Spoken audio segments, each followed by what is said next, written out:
Now, first of all, just tell me, Sanskriti, your first motivation, when you got motivated to come into civil services? So actually, when I was in college, I never thought I would be giving the civil services exam. Really? I somehow was never interested in writing this exam, which has such a big hullabaloo in India. Then later on, once I finished college, I was not sure what I wanted to do. I wanted to explore different areas, and I was very lucky. I got this fellowship, and I worked as a legislative assistant to a member of parliament. Okay. And that is when I really got an insight into what is happening in the government, how policy is made, and I found the policy making issue quite interesting. And I realized that one of the best ways of contributing towards policy making in India is to become a civil servant.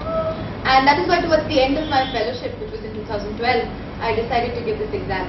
I actually decided to give this exam quite late. I remember in 2012 the prelims were in May, and I started my preparation for the exam in March end. Okay. So in March you started, and the same year you took prelims. In the same year I took prelims. I did not even know what options I was going to take once I gave my prelims. And the mains were in October that year. And I had 2 optionals that year. I studied both the optionals in that short span of time. Yes. I remember. And that is when I had come to you. Yes. Because when I was deciding my optionals, I was always interested in philosophy, but I never thought I would be studying it in such depth and with so much enthusiasm. Now it is a subject I really love. I keep reading books in philosophy. I think philosophy has transformed the way I think quite significantly, and I can even see that in my day-to-day life now. Okay. Yes, that's wonderful. Just please, for the aspirants, for benefit for aspirants, please give us your secrets about success every time you prep. All these 3 times you prep. So we just want to know what are your overall strategy for the preparation. Your general studies. First, I'll ask with level 2 with respect to prelims. So prelims is obviously the first hurdle you need to clear, because even though mains is such a mammoth exam to give, if you don't clear the prelims, it is all worthless, all the effort that you put in. And one cannot discount the amount of work that you need to put in prelims. What they are checking in prelims is the diversity of knowledge that you have. Can you cover all different areas or not? Are your concepts clear? Especially with the general studies paper in prelims, these days the questions have multiple options and you need to choose between multiple options. So just because you know a particular fact will not ensure that you might be able to solve the question. So this is a strategy for all of UPSC. Your foundation, your concepts in every subject needs to be very clear, so that even if you do not know what a particular answer might be in prelims, you should be able to make a good guesstimation of the answer itself. Then, as you said, is it like a process of elimination? It's not just a process of elimination. It has components of elimination, but you should be able to intuitively grasp what an answer is. Okay. For that you can only do once your concepts are clear and you haven't learnt everything by rote. So, for example, if you're looking at a basic thing in the economy section of the paper, if you truly understand how those RBI indicators like CRR and SLR are working, then you will be able to gauge whether something causes inflation or it does not cause inflation. How the money market might work. But if you're just trying to remember that if something is increased, something else is affected in the economy, then you might not be able to remember it at that point of time. That is why it is quite essential that your foundation is clear.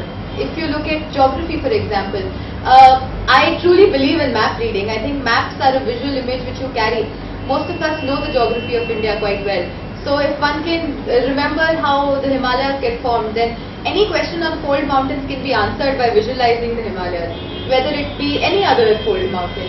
Same goes with the older mountain structures. Then when it comes to science and technology, I think this would be especially helpful for people who have come from a science and technology background. I think we try to remember these points because we are always, when we see questions in science and technology, they are not based on the basic concepts that we have learned. But then again, if you use those concepts, answering those questions becomes easier. And I think, as I said, in prelims it's more about the diversity of your knowledge. So one should not just focus on being able to answer questions. The more one reads, the easier it is to give the examination. That is the general thing. But the most important thing in prelims, I think, is to solve as many question papers as you can. Okay. Because whatever said and done, reading a book and answering a question has two different strategies. If you answer more questions, then you know what the general current affairs trend is, because there are so many questions being prepared for prelims.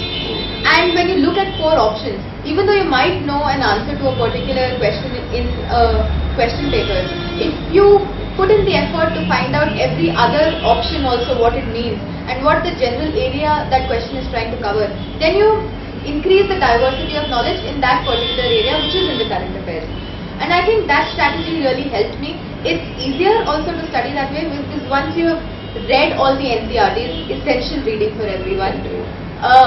If you have read the basic economic survey, for example, if you have read the standard books in history like Bipin Chandra, if you've read Constitution by a book like D.D. Basu, then your concepts are clear. And then you don't need to keep revising those textbooks. But then when you do the questions, you are revising not just the concept but also what could be asked. And I think that really helps. You solve a question paper and don't just see your marks in that question paper and be satisfied. Go back and redo every question. So maybe you'll solve a question paper in 1 hour while you're doing it, but then you spend 4 hours after it analyzing every answer and every question properly. Fine. Please apprise us about your general strategy for mains exam also. Again, what mains exam is trying to see is your depth of knowledge, your analytical perspective to a particular issue, the ability to combine facts with your opinion and being able to give diverse opinions about a particular subject.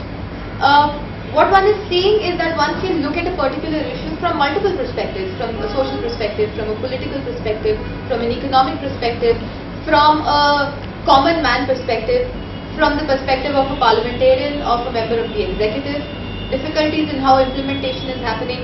So a broad perspective is especially essential in the GS papers, especially in GS paper 2 and 3.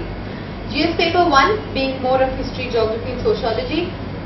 History and geography usually are more fact-based, but then again the new pattern of questions is looking more about how you've understood a particular event and how you see whether an event still has repercussions in today's day and age.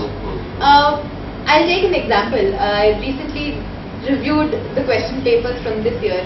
For example, the first question in the GS paper was about urbanization today versus urbanization in the Indus Valley civilization.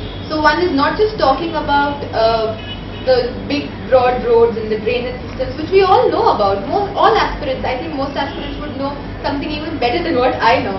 But if you connect it to concepts like smart cities, about how planned development in our country is taking place, associated with the policy that is happening in our country at that point of time, then I think it would give a more overall picture to your answer.